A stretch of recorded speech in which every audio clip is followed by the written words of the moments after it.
सामने का नज़ारा देखकर रेखा के होश उड़ गए। अभी रात में ही उसने अपनी सास शांता जी के साथ हुई बहस के बारे में अपने पति नरेंद्र को बताया था। नरेंद्र ने रेखा की आश्वासन दिया था कि इस विषय पर अपनी माँ से बात करेगा, पर यह क्या, नरेंद्र माँ से कह रहे थे जब मैं घर में ना रहूं तब उसे आपको जो कहना है कहो। जब शादी की बात चल रही थी तभी मैंने कहा था कि पढ़ी लिखी लड़की लाना, ऐसा ना हो कि आप सबके साथ मुझे भी पछताना पड़े। जब देख लो वही हो रहा है। रेखा को अपने कानों से सुनी और पति की कही बातों पर विश्वास नहीं हो रहा था। रेखा की शादी को करीब 8 साल हो गए थे। क्या कुछ नहीं अपने ससुराल में देखा और सहा। पिता समझाते थे कि अच्छी बहू बनने के लिए कई बार बहुत कुछ सहना पड़ता है। रेखा हर बार पुरानी बातों को भूलकर नई शुरुआत करती कि शायद अब तो सबकी नज़रों में अच्छी बहू बनूं और अपने पति की नज़रों में एक अच्छी पत्नी साबित हो सके, पर उसका ये सपना पूरा चूर होता हुआ दिखाई रहा था। रेखा ने हिंदी मीडियम में स्नातक किया था। वो समझदार और शांत स्वभाव की थी। एक रोज़ रेखा नरेंद्र को बोली, मुझे कुछ पैसों की ज़रूरत है, रक्षाबंधन आ रहा है। आप जानते हैं नवीन, जो कि मेरा छोटा भाई है, मैं सोच रही हूँ कि राखी के साथ उसके लिए कुछ उपहार भी भेज दूँ। नरेंद्र हंसकर बोला, तुम उसके लिए कुछ गिफ्ट मत भेजना, मुझे यकीन है कि उसे बिल्कुल पसंद नहीं आएगा, क्योंकि तुम्हारी चॉइस बहुत ही आउटडेटेड है। अगर तुम किसी अच्छे शहर से होती और कॉन्वेंट स्कूल में पढ़ी लिखी होती तो तुम्हें समझ में आता किसके लिए कैसी गिफ्ट ली जाती है। और जहाँ तक पैसों की बात है, मैं माँ को महीने के खर्च के लिए पैसे दे दिया हूँ। अगर तुम्हें कुछ पैसे चाहिए तो माँ से ले लेना। इतना कहकर नरेंद्र चले गए। नरेंद्र की बातें रेखा के मन को बहुत दुखाई, पर उसने सोचा आज तक अपने बच्चों और अपनी इतना सब कुछ सुनती आई हूँ, तो फिर रक्षाबंधन है, भाई के लिए भी थोड़ा बहुत सुन लूँगी तो क्या चला जाएगा। यही सोचकर उसने नरेंद्र की बातों को दरकिनार किया। जब रेखा ने अपनी सास से बात की तो उन्होंने कहा, बहू राखी तक तो ठीक है, उपहार भेजने की क्या ज़रूरत है। रक्षाबंधन में भाई बहन को उपहार देता है, ना कि बहन देती है। हमारे घर में तो ये चलन नहीं है। पूरा दिन मायके वालों से बात करती रहती हो। घर का काम ही कितना ज़रूरी है। तुमसे ये नहीं होता कि घर में अंग्रेज़ी की अखबार आती है तो उसे पढ़ लें। अरे अगर अंग्रेज़ी पढ़नी आती तो कम से कम अपने बच्चों को तो पढ़ाती, उसे भी ट्यूशन लगाना पड़ता है। आखिर मेरा बेटा क्या क्या संभालेगा। इतना कुछ सुनाकर फिर हाथ में पैसे देकर वो चली गई। आए दिन रेखा को ऐसी बातों का सामना करना ही पड़ता था, जबकि वो पूरे घर को संभालती और जितना हो सकता अपने बच्चे को भी पढ़ाती थी। एक रोज़ नरेंद्र के कुछ मित्र घर पर आए। रेखा ने सबके लिए चाय नाश्ता बनाया। सब खाकर बहुत प्रसन्न हुए और रेखा की तारीफ कर रहे थे।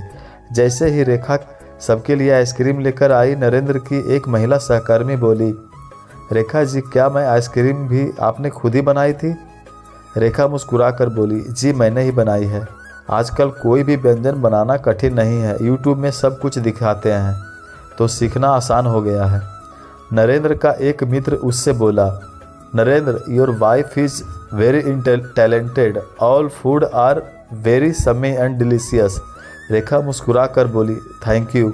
नरेंद्र झट से उठा और रेखा को किनारे से जाकर बोला, जो चीज़ नहीं जानती उसे बोलने की भी कोशिश मत करना, वरना मेरी बेइज्जती हो जाएगी। इतना कहकर नरेंद्र रेखा को अपने पीछे करते हुए सबके सामने बोला, एक्चुअली मेरी वाइफ हिंदी मीडियम में पढ़ी है तो शायद तुम लोगों की सभी बातें वो उतनी अच्छी तरह से नहीं समझ पाए। इतना कहकर नरेंद्र खुद हंसने लगा। नरेंद्र की महिला सहकर्मी बोली, नरेंद्र मानती कि रेखा जी को इतनी अच्छी अंग्रेजी नहीं बोल पाएंगी, पर वो सब समझ रही है और अंग्रेजी हिंदी से कोई फ़र्क नहीं पड़ता। इंसान के गुण देखने चाहिए जो आपकी पत्नी में कूट कूट कर भरे हैं। मैं तो इतनी फ़ैन हो गई हूँ रेखा जी की कि रेखा जी मुस्कुरा कर बोली, थैंक यू सो मच, आप लोगों के लिए पानी लेकर आती हूँ। इतना कहकर उदास मन से रेखा वहाँ से चली गई। थोड़ी देर बाद सभी मेहमान भी चले गए, पर रेखा ने अपने चेहरे पर शिकन नहीं आने दी। क्या ये नहीं होते हैं एक अच्छी बहू और पत्नी के लक्षण। सबके जाने के बाद रेखा बिखरे हुए बर्तनों को समेटकर साफ कर रही थी। वो बर्तन जिस तरह से साफ कर रही थी, आज उसके हाव भाव से पता चल रहा था वो नाराज़ थी। शांता जी आकर बोली, बहू अच्छे घर की बहुएं बर्तन पटक पटक कर नहीं धोती हैं, इससे घर में कलह झगड़ा होता है। अगर पति से कुछ बात हो जाए तो उस बात को लेकर तुम 4 आंसू क्यों बहाने लगती हो? तुम भी ना बिल्कुल बुद्धू हो, तुम्हारे बच्चे देखेंगे तो क्या सीखेंगे? रेखा बोली, मम्मी जी ये कैसा न्याय है? बेटा गलती करे तो कोई बात नहीं, बहू गलती करे तो उसे सीख दी जाती है।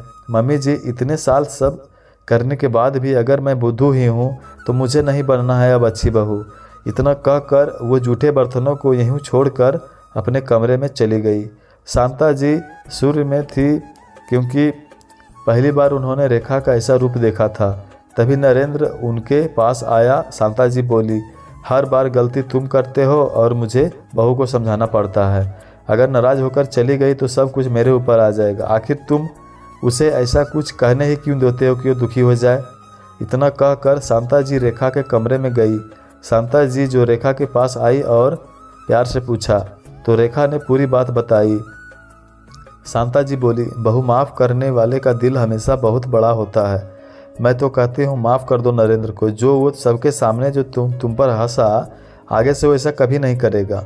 अगर मेरी किसी बात से तुम्हें कभी दुख पहुँचा हो तो मुझे भी माफ़ कर दो। रेखा बोली, मम्मी जी आप भी मुझे ही समझा रही हैं। मैंने आपसे ये उम्मीद नहीं की थी। आपकी भी तो एक बेटी है, उनके साथ ऐसा हो तब भी आप यही सालों से कुछ खुद को अच्छी बहू साबित करने की भूल कर रही थी, पर अब नहीं करूँगी। कहीं ना कहीं गलती मेरी भी है। और रेखा रोती हुई अपना सामान बैग में डाल रही थी। शांता जी बोली, बहू तुम समझदार हो, तुमसे मैं समझदारी की उम्मीदें रखती हूँ। घर से जाना तो किसी समस्या का हल नहीं है। कहीं ना कहीं तुम्हारे मन को मैंने भी ठेस पहुँचाया। मिल बैठ कर बात करते हैं। तुम इतनी जल्दीबाजी में ऐसे कदम मत उठाओ। रेखा बोली, तो मैं क्या करूं मम्मी जी, बस ऐसे ही बैठी रहूं? वहां सबके सामने उन्होंने मेरी बेइज्जती की। अब बात इस बात पर कि मुझे अंग्रेजी अच्छी बोलनी नहीं आती। इन्हें पूछिए, क्या इन्हें पता है इनका बेटा किस कक्षा में पढ़ता है या किस विषय में उसे अच्छे अंक लाता है? अंग्रेजी पढ़ लिख कर भी अगर आपने बच्चों को नहीं पढ़ा पा रहे हैं तो क्या फ़ायदा इनकी पढ़ाई का? इनसे भली तो मैं हूँ, हिंदी माध्यम से पढ़ी तो क्या हुआ, अपना घर संसार तो संभाल रही हूँ। शांता जी रेखा का हाथ पकड़कर बोली, बहू तभी तो बोल रही हूँ, ये घर तुम्हारा भी है और तुम किसी से कम नहीं हो। तो उसको उसी की भाषा में जवाब दो और उसे एहसास दिलाओ कि उसने गलती की है और मुझसे भी कई बार गलती हो गई है। तो मैं अपनी तरफ से तुम्हें यकीन दिलाती हूँ कि मैं कभी गलती नहीं होगी, पर तुम ये घर छोड़कर मत जाओ। रेखा नरेंद्र किस तरफ देखकर बोली, तो देखो गलती करके ऐसे बैठे हो जैसे कुछ हुआ ही नहीं हो। मैं कह रही हूँ मम्मी जी मैं यहाँ नहीं रहूँगी, तभी इनका अकल ठिकाने आएगी। जब बच्चे को घर को और अब की जिम्मेदारी इनके सर पर होगी तब इन्हें एहसास होगा कि एक औरत क्या कुछ सहन करती है। अब अपने घर के लिए तो किसी औरत को अच्छी बहू का सर्टिफिकेट उसके पति और परिवार से तो बिल्कुल नहीं चाहिए। शांता जी नरेंद्र के पास गई और उसे डांटी और समझाई तो वो आया और रेखा को मनाने की कोशिश करने लगा, पर वो इतनी जल्दी कहाँ मानने वाली थी।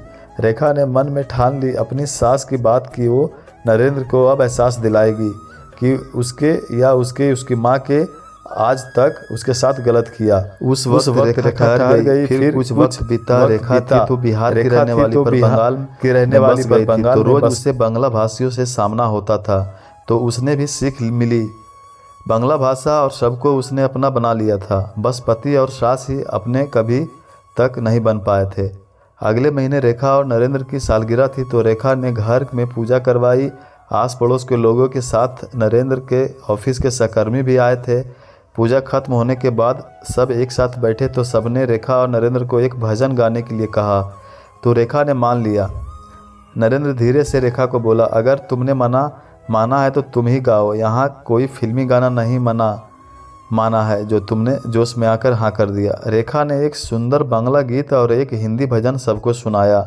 सब हैरान और बहुत परेशान। सबने कहा, कितनी मीठी आवाज़ है, पर ये क्या नरेंद्र बाबू आपको बांग्ला या हिंदी भाषा कुछ भी ठीक से नहीं आता?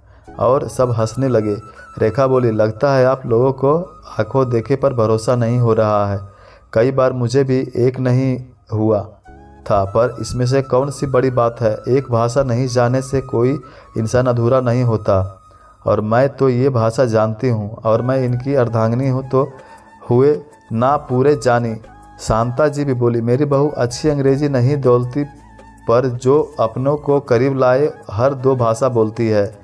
हम इंसान से ही भूल होती है। कई बार हम अपने बहुओं में हर गुण ढूंढते हैं, पर ये भूल जाते हैं कि धरती पर हर कोई संपूर्ण नहीं है होता।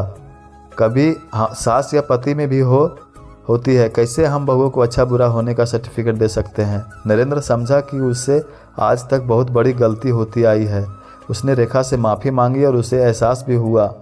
उसने सबके सामने हंसकर गलती की थी तो रेखा बोली, आपको गलती का एहसास हुआ, यही बहुत बड़ी बात है, और आपके लिए मैं कोई भाषा सीख सकती हूँ। नरेंद्र बोला, नहीं नहीं, तुम बस प्रेम की भाषा बोलो, वही अच्छी है। टूटी फूटी अंग्रेजी में क्या रखा है। तुम्हारी वजह से मेरा मान बढ़ता है तो मेरा भी फ़र्ज है कि तुम्हारे सम्मान का ख्याल रखूं। मुझे माफ़ कर दो। रेखा डांट से नवीन के गले लग गई। शांता जी बोली, बहू तुम्हारा दिल बहुत बड़ा है। मुझे भी एहसास हो गया कि हर बार दूसरों में कमियां निकालने वालों में सबसे बड़ी कमी होती है। वो अपने अंदर की कमी देखता ही नहीं, इसलिए उसे चारों तरफ कमी ही कमी दिखती है।